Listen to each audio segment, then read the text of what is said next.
Welcome student, this is your geography class 6 chapter 5 part 1 and your chapter name is Major Domains of the Earth. As you have read in the first chapter, the Earth is the only planet which has life.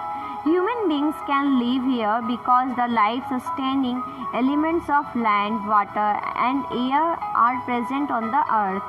The surface of the Earth is a complex zone in which three main components of the environment meet, overlap and interact. The solid portion of the Earth on which we live is called lithosphere. The gaseous layer that surrounds the Earth is the atmosphere, where oxygen, nitrogen, carbon dioxide and other gases are found. Water covers a very big area of the Earth's surface and this area is called the hydrosphere. The hydrosphere comprises water in all its form, that is ice, water and water vapor. The biosphere is the narrow zone where we find land, water and air together, which contains all forms of life. जैसा कि आप पहले अध्याय में पढ़ चुके हैं कि पृथ्वी एकमात्र ऐसा ग्रह है जहां जीवन है। मानव यहां जीवित रह सकता है क्योंकि जीवन के लिए आवश्यक तत्व भूमि, जल तथा हवा पृथ्वी पर मौजूद हैं। पृथ्वी की सतह ऐसी है जिसमें पर्यावरण के तीन महत्वपूर्ण घटक आपस में मिलते हैं तथा एक दूसरे को प्रभावित करते हैं। पृथ्वी का ठोस भाग जिस पर हम रहते हैं उसे भूमंडल कहा जाता है। गैस की परतें जो पृथ्वी को चारों ओर से घेरती है उसे वायुमंडल कहा जाता है, जहां ऑक्सीजन, नाइट्रोजन, कार्बन डाइऑक्साइड तथा दूसरी गैसें पाई जाती हैं। पृथ्वी के बहुत बड़े भाग पर जल पाया जाता है जिसे जलमंडल कहा जाता है। जलमंडल में जल की सभी अवस्थाएं जैसे बर्फ, जल एवं जल वाष्प से सम्मिलित हैं। जीवमंडल एक सीमित क्षेत्र है जहां जल, स्थल एवं हवा एक साथ मिलते हैं जहां सभी प्रकार के जीवन पाए जाते हैं। Lithosphere. The solid portion of the earth is called the lithosphere. It comprises the rocks of the earth's crust and the thin layer of soil that contain nutrient elements which contains organisms. There are two main divisions of earth's surface. The large landmass are known as the continents and the huge water body are called the ocean basin. All the oceans of the world are connected with one another. Look at map of the world. Are all the land masses connected with one another? The level of sea water remains the same everywhere. Elevation of land is measured from the level of the sea, which is taken as 0. भूमंडल. पृथ्वी के ठोस भाग को भूमंडल कहा जाता है। यह भूप्रकृति की चट्टानों तथा मिट्टी की पतली परतों का बना होता है जिसमें जीवों के लिए पोषक तत्व पाए जाते हैं। पृथ्वी की सतह को दो प्रमुख भागों में बांटा जा सकता है। बड़े स्थलीय भूभागों को महाद्वीप के नाम से जाना जाता है तथा बड़े जलाशयों को महासागर बेसिन के नाम से जाना जाता है। विश्व के सभी महासागर आपस में एक दूसरे से जुड़े हुए हैं। चित्र 5.1 में विश्व के मानचित्र को देखें। क्या सभी स्थलीय भूभाग एक दूसरे से आपस में जुड़े हुए हैं? समुद्री जल का तल सभी जगह समान होता है। स्थल की ऊंचाई को समुद्र तल से मापा जाता है जिसे शून्य माना जाता है। The highest mountain peak, Mount Everest, is 8,848 meters above the sea level. The greatest depth of 11,022 meters is recorded at Mariana Trench in the Pacific Ocean. Could you imagine that depth of the sea is much more than the highest point? विश्व का सबसे ऊंचा शिखर mount Everest समुद्र तल से 8,848 metre ऊंचा है।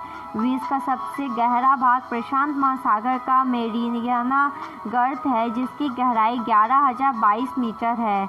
क्या आपने कभी कल्पना की है कि समुद्र की गहराई पृथ्वी के सबसे ऊंचे भाग से इतनी अधिक भी हो सकती है? महाद्वीप. Continent. There are 7 major continents.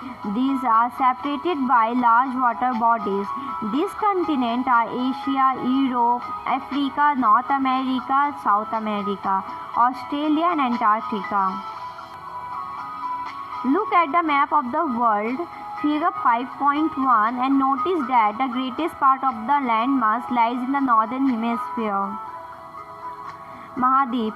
पृथ्वी पर 7 प्रमुख महाद्वीप हैं। ये विस्तृत जलाशय के द्वारा एक दूसरे से अलग हैं। ये महाद्वीप हैं एशिया, यूरोप, अफ्रीका, उत्तर अमेरिका, दक्षिण अमेरिका, ऑस्ट्रेलिया तथा अंटार्कटिका। चित्र 5.1 में विश्व के मानचित्र को देखिए तथा ध्यान दीजिए कि स्थल की बहुत बड़ा भाग उत्तरी गोलार्ध में पाया जाता है। Asia is the largest continent. It covers about 1/3 of the total land area of the earth. The continent lies in the eastern hemisphere. The Tropic of Cancer passes through this continent. Asia is separated from Europe by Ural Mountain on the west. Figure 5.1. The combined landmass of Europe and Asia is called Eurasia. Europe plus Asia. Asia विश्व का सबसे बड़ा महाद्वीप है। यह पृथ्वी के कुल क्षेत्रफल के 1/3 भाग में फैला है। यह महाद्वीप पूर्वी गोलार्ध में स्थित है। कर्क रेखा इस महाद्वीप से होकर गुजरती है। एशिया के पश्चिम में यूरैल पर्वत है जो इसे यूरोप से अलग करता है। चित्र 5.1 यूरोप एवं एशिया के संयुक्त भूभाग को यूरेशिया यानी यूरोप प्लस एशिया कहा जाता है। Europe is much smaller than Asia. The continent lies to the west of Asia. The Arctic Circle passes through it. It is bound by water bodies on 3 sides. Look at the map of the world and locate it. Europe Asia से बहुत छोटा है। यह महाद्वीप Asia के पश्चिम में स्थित है। अंटार्कटिका वृत्त इससे होकर गुजरता है। यह 3 तरफ से जल से घिरा है। विश्व के मानचित्र को देखिए एवं इसकी स्थिति का पता लगाइए। Africa is the second largest continent after Asia. The equator or 0 degree latitude runs almost through the middle of the continent. A large part of Africa lies in the northern hemisphere. Look at the figure 5.1. You will find that it is the only continent through which the Tropic of Cancer, the equator and the Tropic of Capricorn passes. The Sahara Desert, the world's largest hot desert, is located in Africa. The continent is bound on all sides by ocean and seas. Look at the map 5.1. You will notice that the world's largest river, the Nile, flows through Africa. Notice where the equator, the Tropic of Cancer and Capricorn passes in the map of Africa. Africa Asia के बाद विश्व का दूसरा सबसे बड़ा महाद्वीप है। विस्तृत वृत्त या 0 डिग्री अक्षांश एक महाद्वीप के लगभग मध्य भाग से होकर गुजरती है। अफ्रीका का बहुत बड़ा भाग उत्तरी गोलार्ध में स्थित है। चित्र 5.1 को देखिए। आप पाएंगे कि यही एक ऐसा महाद्वीप है जिससे होकर कर्क, विषुवत तथा मकर तीनों रेखाएं गुजरती हैं। सहारा का रेगिस्तान विश्व का सबसे बड़ा गर्म रेगिस्तान है जो कि अफ्रीका में स्थित है। यह महाद्वीप चारों तरफ से समुद्र एवं महासागरों से घिरा है। चित्र 5.1 में विश्व के मानचित्र को देखिए। आप देखेंगे कि विश्व की सबसे लंबी नदी नील अफ्रीका से होकर गुजरती है। अफ्रीका का मानचित्र देखिए तथा बताइए कि कर्क रेखा, मकर रेखा तथा विस्तृत वृत्त इसके किन किन भागों से होकर गुजरती है। उत्तर अमेरिका विश्व का तीसरा सबसे North America is the third largest continent of the world. It is linked to the South America by a very narrow strip of land called the Isthmus of Panama. The continent lies completely in the northern and western hemisphere. 3 oceans surround this continent. Can you name this ocean?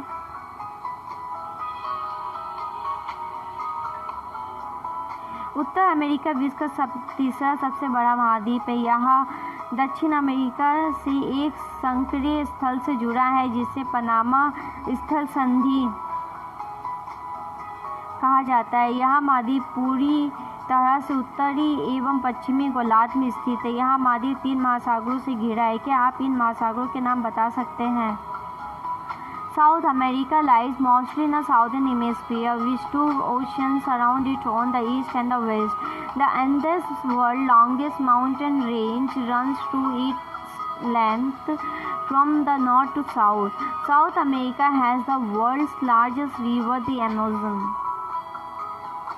दक्षिण America का अधिकांश भाग दक्षिणी गोलार्ध में स्थित है। इसके पूर्व एवं पश्चिम में कौन से 2 महासागर स्थित है? विश्व की सबसे लंबी पर्वत श्रृंखला एंडीज इसके उत्तर से दक्षिण की ओर फैली है। दक्षिण अमेरिका में विश्व की सबसे बड़ी नदी अमेजन बहती है। Australia is the smallest continent that lies entirely in the southern hemisphere.